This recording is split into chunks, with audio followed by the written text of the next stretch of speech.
বৃষ্টির প্রভাব নিয়ে আরো জানাতে মৌলভীবাজার থেকে যুক্ত হয়েছেন সহকর্মী তুহিনুর রশিদ। তুহিন, মৌলভীবাজারে বৃষ্টিপাত কেমন দেখছেন এবং এর ফলে বন্যা পরিস্থিতি কোন দিকে যাচ্ছে, কি অবস্থা জানাবেন? নগদের কাছে সব গ্রাহকই প্রিয়, তাই তো সারা দেশে ক্যাশ আউট চার্জ সবচেয়ে কম। দেখুন, আসলে গত কালকে থেকে কিন্তু মৌলভীবাজারে যে বৃষ্টি সেটি শুরু হয়েছে। এর আগেও কিন্তু গুড়ি গুড়ি বৃষ্টি হয়েছিল, কিন্তু গতকাল রাত থেকে যে মুষলধারে বৃষ্টি সেটি কিন্তু হচ্ছে। এখন পর্যন্ত কিন্তু বৃষ্টি অব্যাহত আছে, যার ফলে আপনি জানেন মৌলভীবাজারের যে 3টি উপজেলাতে কিন্তু বন্যা কবলিত হয়ে আছেন 2 সপ্তাহ ধরে।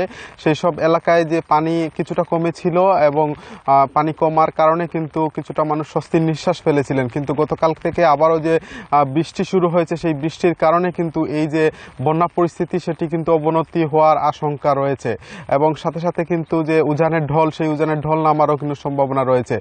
নদ নদীর পানি কিন্তু গতকাল রাত পর্যন্ত কিন্তু মৌলভীবাজারের যে হাকালুকি হাওর এবং হাকালুকি হাওর পাড়ের যেসব পানি সেটি কিন্তু আপনি জানেন যে কুশিয়া নদী ধরেই কিন্তু নেমে যায় এবং কুশিয়া নদীর পানি সেটি ফেন্সুগঞ্জ এলাকায় কিন্তু বিপদসীমার 83 সেন্টিমিটার উপর দিয়ে প্রবাহিত হচ্ছিল। আজকেও কিন্তু সকালে যে আমরা যতদূর খবর নিয়েছি যে কিছুটা নদ নদীর পানি বৃদ্ধি পেয়েছে এবং এই যে বৃষ্টি হচ্ছে এবং বৃষ্টি হওয়ার কারণে কিন্তু আবারও পানি বৃদ্ধি পাওয়ার সম্ভাবনা রয়েছে। তো নদ নদীর পানি যদি বৃদ্ধি পায় সেই ক্ষেত্রে কিন্তু এই যে বন্যা কবলিত এলাকাগুলোর পানি কিন্তু নামতে ধীর গতি দেখা যাবে এবং এই সব এলাকাগুলোতে কিন্তু মানুষ কিছুটা আশায় ফিরেছিলেন যে পানি কমে যাচ্ছে এবং কমার কারণে কিন্তু তারা বাড়ি করে ফিরতে শুরু করেছিলেন যারা আশ্রয় কেন্দ্রে ছিলেন। কিন্তু আশ্রয়কেন্দ্রে এখনও আপনাকে জানিয়ে রাখি মৌলভীবাজারে গত কাল পর্যন্ত কিন্তু প্রায় 7,000 মানুষ কিন্তু আশ্রয়কেন্দ্রে অবস্থান করছিলেন। তো আসলে এই মুহূর্তে মৌলভীবাজারের যে বন্যা পরিস্থিতি এটি একই অবস্থায় আছে এবং এই যে বৃষ্টি হচ্ছে, বৃষ্টি হওয়ার কারণে কিন্তু আবারও এই অঞ্চলে বন্যা পরিস্থিতি অবনতি হওয়ার সম্ভাবনা রয়েছে। তুহিন, আপনি সাথেই থাকবেন। এবার রাঙামাটি থেকে জানাবেন সহকর্মী হিমেল চাকমা।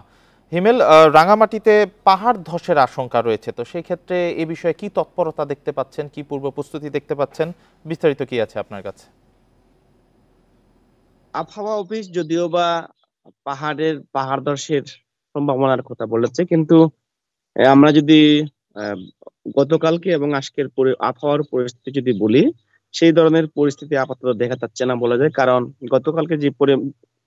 গতকালকে যে বৃষ্টি হয়েছিল সেটা কিন্তু আজকে নেই, অর্থাৎ আজকে আমরা রোদ দেখতে পাচ্ছি। সো এখানে যে পাহাড় ধসের যে সম্ভাবনা আবহাওয়া অফিসের সেটা নাই বলা চলে। তবে আমরা দেখেছি আবহাওয়া অফিসের যে নির্দেশনা পাওয়ার পরে আমরা দেখেছি গত পরশু থেকে গতকালকে আমরা দেখেছি ঝুঁকিপূর্ণ এলাকায় রাঙ্গামাটি জেলা প্রশাসনের পক্ষ থেকে আমরা দেখেছি যে সিএনজিতে করে এবং তথ্য অফিসের যে গাড়িতে করে তারা মাইকিং করেছে। আমরা দেখেছি যে মানুষের সতর্কতা, কারণ মানুষের যে সচেতনতা করা সেটা আমরা করতে দেখেছি।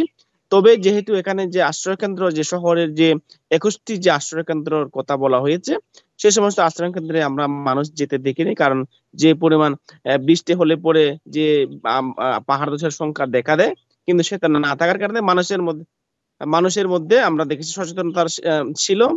কারণ এই যে পরিমাণ বৃষ্টি হওয়ার কথা হলে পরে এখানে যে পাহাড় ধস হয় সে ধরনের বৃষ্টি আমরা দেখিনি। যার কারণে রাঙামাটিতে সম্ভাবনা আজকে বলা যায় যেতে নেই, কারণ রোদ অলরেডি উঠে গেছে, বৃষ্টিও কমে গেছে। এই হচ্ছে রাঙামাটির যে সর্বশেষ অবস্থা। মৌলভীবাজার ও রাঙামাটি থেকে জানাচ্ছিলেন আমাদের সহকর্মীরা।